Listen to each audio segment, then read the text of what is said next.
You ever notice how much we love a good fight? Especially when it wears the costume of truth? These days, religious debates draw crowds like heavyweight boxing matches. Two minds enter. One must fall. Views climb, comments burn. Applause erupts when someone is defeated. But sometimes I wonder, are we really searching for truth?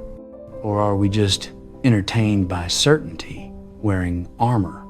Because somewhere, quietly, the Quran says something very different. It doesn't say win the argument.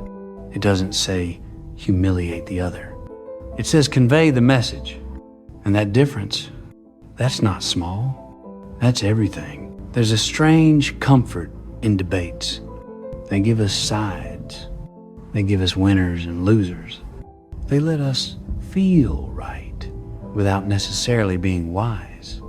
Watching religious debates today, I noticed something subtle the audience often isn't listening to understand.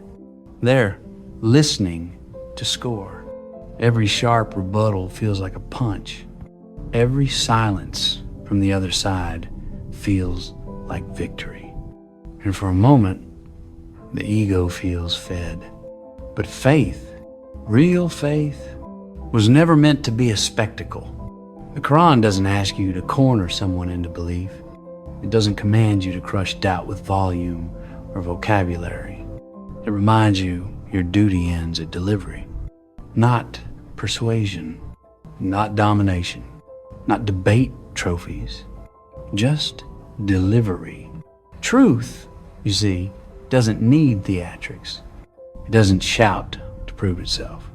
It arrives, and then it waits, because belief is not born in public arenas.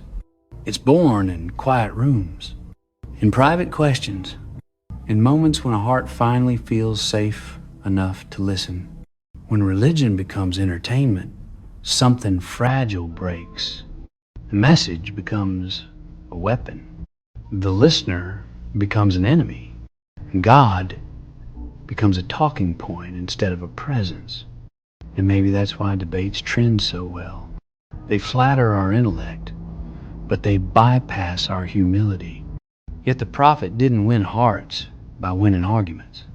He won them by living the message so clearly that people felt truth before they understood it. Convey, then step back.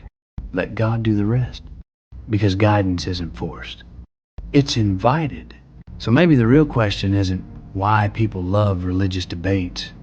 Maybe the question is, are we brave enough to trust truth without spectacle? Are we humble enough to speak and then let go? To convey without controlling the outcome?